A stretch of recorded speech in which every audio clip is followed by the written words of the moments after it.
Hello, Nibber. This is Novels and Bits podcast, and I am your host, Chizoba Katie. How are you doing?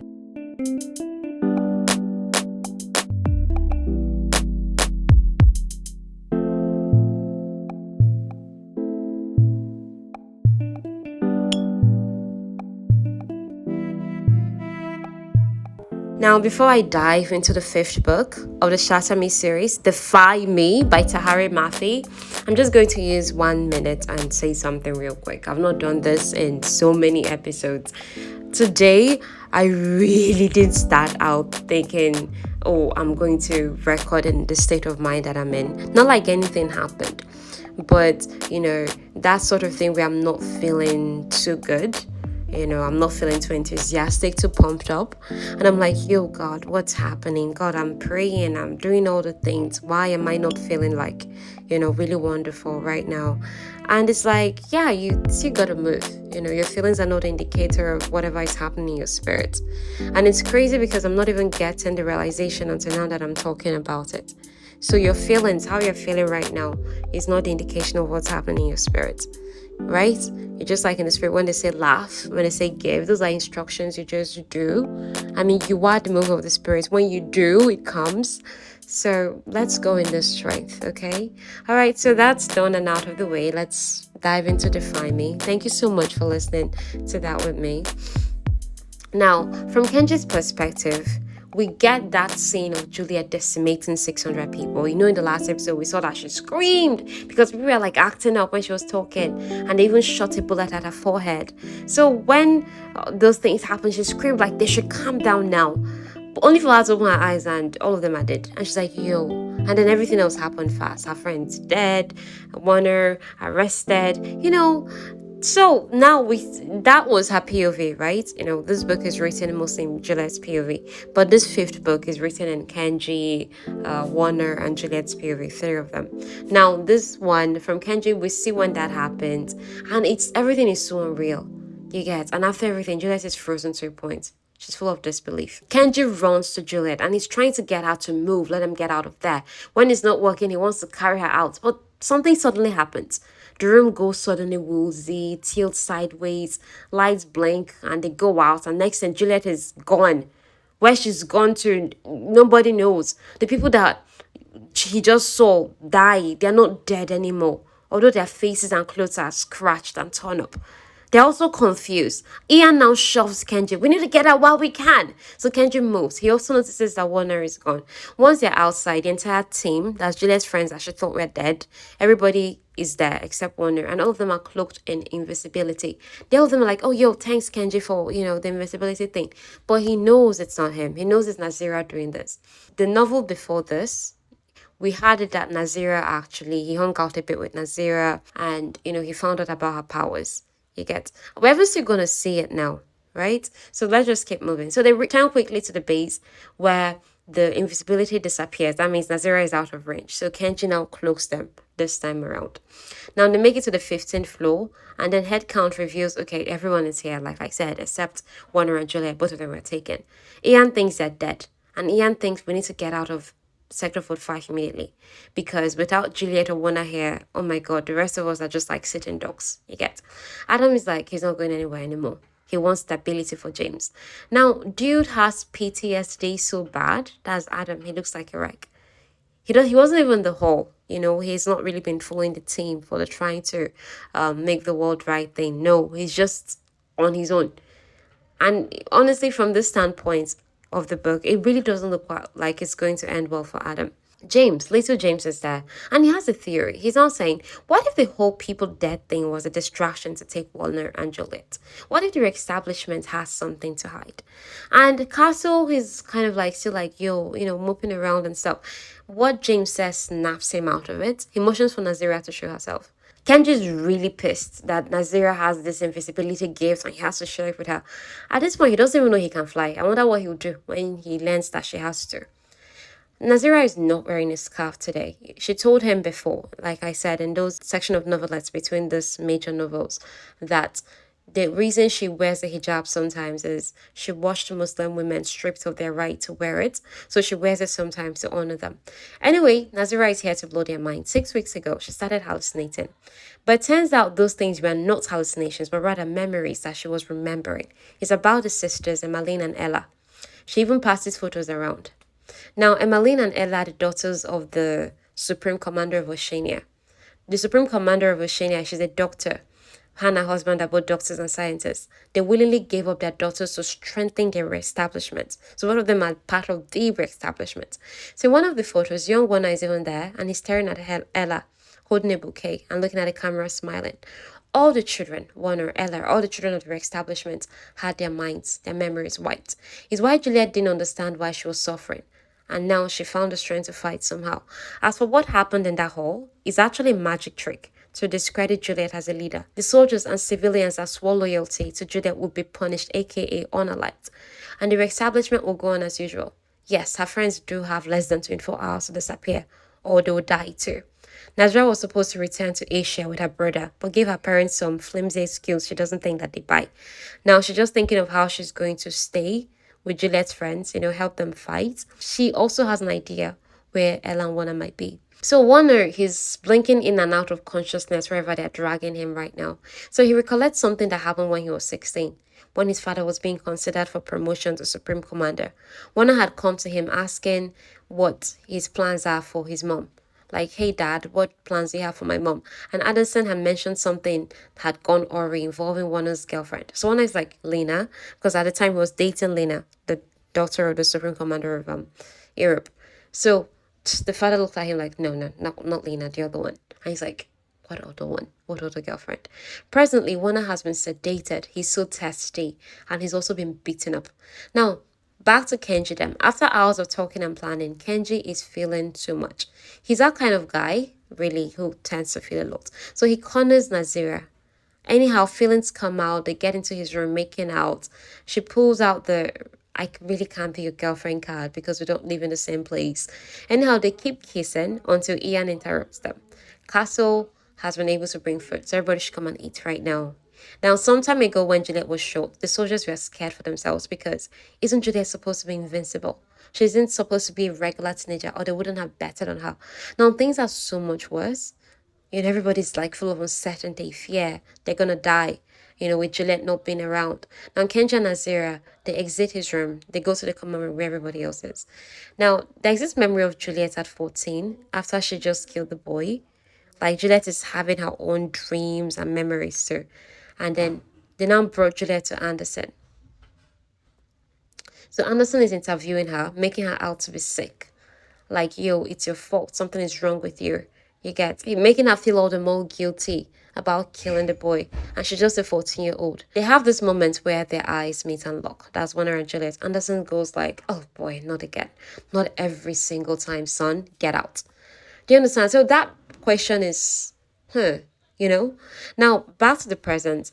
Juliette is not chill at all. She vomits, she's dry heaving, all those people that died, her friends, and she's blaming herself. And this woman tells her they're not her friends. If it doesn't even bother correcting Juliette that she didn't kill those people. She's like, so what? I mean, telling Juliette she doesn't kill those people does not fit Evie's goals, which we're going to see. She just telling her, yo, those people are not your friends. We brought you home. You should be grateful. And Juliette is not grateful about it. So Evie slaps her 3 times to the point that Juliette spits out blood. Evie now goes, oh, honey, I've got a headache and calls to make. Take care of this. That's what she tells her husband. So her husband injects something in Juliette's neck. Lights out. In the common room, it's pizza time. Like what Castle was able to get is pizza. So now they're going to be traveling cross-continent come dawn. Castle's daughter Nuria got in touch. Now look at the whole history of Castle's children. Before the re-establishment took over, remember Castle is a black man. So his sons were killed. 2 of his sons were killed. Why? They didn't let cops into their home because the cops didn't have a warrant. So that whole black Americans experiencing injustice. So the cops killed his sons. And his daughter Nuria saw what happened. And she was never the same again. One day she went out to the streets and Castle was sent a receipt that they deposited her elsewhere. And now she's finally able to send a message to him. She's gone rogue. Like father, like daughter. I mean, she has a rebel movement that she's spearheading. This is another of Warner's memory. There was a time when he was 16 and Juliette was 14. That time that they brought her in. So he'll go and see her after being able to get her out of his head. And he would sense that, oh, she's attracted to me. She felt familiar. And when he asked her, do we know each other? She'd be like, oh, I promise that if I knew you, I would never forget you. I don't know you. Do you understand? So they had those kind of interactions. Now, back to the common room. That's in real time right now. More revelations come out. It's actually from Delalu, who they're like, yo, you should know something. So Delalu now announces, hey, I'm Wana's granddad, and I could keep you guys safe for a while, help you escape. So Wana asks, how long have you known of Ella? So he's now forced to admit that he's known of Ella since she was a child. She was supposed to be placed with a loving home, but Paris, that's Paris Anderson, Warner's dad, deliberately made it that she was sent to abusive parents. According to him, he did that to make her manifest her powers. Because of him, Juliette was never trained on how to control the powers, and that's why the accident happened. Paris pinned all of these things in the narrative of, oh, I did all of this for the good of the establishment, and he got a promotion out of a poor girl suffering. He practically used Juliette over and over again to get ahead. Paris played his sons, deliberately pitting Adam against Aaron and everything. When they're like, yo, so why is your establishment trying to kill the girls? Delali's like, kill them? No. The girls, that is Ella and Emmeline, they are critical to Operation Synthesis. Before Delalu can elaborate, there is a gunshot between his eyes. Anderson is here. How? He's not supposed to be dead. Didn't Juliette kill him? So how is Anderson standing here, well, whole and alive? Oh my God. Adam immediately has a panic attack. Everybody's crumbling. It's not looking pretty. Now, Juliette is in a strange experiment room. Evie enters, hooks her up to all these machines, strips her naked, has a machine burn her. She's bleeding out, and Mommy's unbodied. And Evie's not talking. She says a lot, reveals a lot. Apparently, she isolated the gene that is causing the transformations in the population, the thing that is making people have superpowers. She now purposely bred Emmeline and Ella. Purposely bred them, deliberately got pregnant just for the purpose of making her daughters have these extreme powers and to experiment on them for a higher purpose. Emmeline was pure fire from the time that they were young, but she's giving out right now. Apparently, her body is weak, even though her powers are really powerful. So they need to replace Emmeline with Ella, yet Ella is only 65% efficient at the moment, and she feels too much. So the genes they give her, according to Evie, made Ella too pretty. And as for Aaron, if Aaron were any other boy, that's what she's talking about, honor. If Aaron were any other boy, if he would have already executed him. So that gives Juliette the notion, oh my God, Warner is alive. And from henceforth, we're just going to call Juliette Ella. Do you understand? So that it's easy to follow. Juliette is Ella. Her bed name is Ella. Just that because of the whole, Paris changed her name to Juliette actually. Because apparently to him, she's a tragic case. Her story is not going to end well. Do you get? Paris Anderson, that is Warner's dad, is the idiot who didn't fully get the picture of the operation and tried twice to kill Ella. Even nearly slit his throat. Even now, Paris blames Ella for Aaron being weak. And maybe Evie agrees. Do you understand? It doesn't piece to Juliette that she's talking as though Anderson is alive. It's not piecing to her immediately. Because the way Evie is talking, this is Juliette's first time realizing, oh my gosh, Anderson might actually be alive. Anyway, Juliette's memories are going to be replaced right now. That's just going to make it easy for Evie to control Ella and everything. Perhaps this is all cruel, but this is what Evie needs for Ella to be controllable. Do you get? Now, turns out Naziria has been working with Anderson somehow. This is us. We're back at the hall where we find out where the rest of the team, Kenja and Cole, find out, oh my God, Anderson is alive. So somehow Kenja and the others, they get taken down. Now, as for Warner and Juliette, they've known each other since childhood. They met repeatedly, and the memories of each other were wiped repeatedly. Him being obsessed with her as a research case was actually orchestrated by his dad, who planted the idea in his head, wiped out his memory, and prepared a file, making Aaron the mastermind. He hoped to see how Juliette would not hate Warner this time around, because every time they met, no matter how many times they wiped the memories and made them meet each other, they would fall in love. So right now, he pitted them against each other such that, okay, in this case, Aaron is going to be the complete bad guy. So let's see how Juliette is going to like you this time around, okay? And yet it still happened. Now, in present reality, Aaron is imprisoned and he's being fed poison that is meant to kill him slowly. He's aware. He believes there's a message in everything around him, but he's not quite constructed it. He experiences tremors from the bond that they served him, and the tremor seizes him. So meanwhile, Kenji is in the asylum that Juliette was held in, but his cell does not have a window. He knows it's the asylum because he and Juliette talk about it. Now, in the rare time that the door opens to use the restroom, he's doing just that, going to use that restroom when someone starts strangling him in the dark. As for Ella, she wasn't remade like Evie thought. Instead, all her memories are piecing together. Like Ella is pretending, oh, that I lost my memories and my memories really got replaced the way Evie thought she programmed the machine to do. But instead, Ella's memories are piecing together and it's making her finally understand lots of things, especially how Warner has been the only constant in her life. For now, she plays along. She wears the clothes that Evie brings to her, goes through the motions, eats the food. All of them who have powers, right? They put cuffs on their wrist and those cuffs shine blue. Those cuffs are meant to make their powers disabled, that they can't use their powers as long as those cuffs are on them. Do you understand? So she's, beating her time, just trying to figure out what to do. Because after the whole Aaron situation, where Aaron helped her come out of the cell and she was such a brat to him, because that was the only way she knew how to fight back. When she got a little wiser, she told herself, if I'm ever put in that situation again, where someone offers me clothes, food, and all those things, even if they're holding me captive, I will eat. I will behave well so I can have energy to fight back. Do you understand? So that's what she's doing right now. She did learn. She did get. Now, Kenji awakes in a plane. Remember the last time we saw him, he was being strangled. And he notices that he's invisible. They're landing somewhere. And he hears Anderson and Nazira talking. Anderson gets off the plane and Nazira comes to him. Nazira now tells him, hey, I didn't actually really betray you guys. This was the only way to steal a plane. And she's surprised that they did not know that Anderson is still alive. How? Again, is Anderson alive? Right now, they're in Oceania to save Ella. Aaron has figured out, oh, he's in Oceania. I mean, from his own cell by himself. That's the message. He's just quietly trying to deconstruct his environment, even though he's half poisoned, beaten up, testy, a lot of things. He's figured out he's in Oceania. Something about the southern hemisphere gave it away.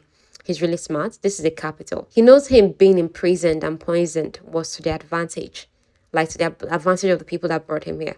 Because part of Aaron's training, they trained Aaron to get out of high security prisons one way or the other. So knowing that his food has been poisoned, the only way he's even lucid enough to figure out any of these things so far is that he has not been eaten for 3 days now. So he's actually physically weak. He's just been taking the water from the, let's say the tap they kept in his cell.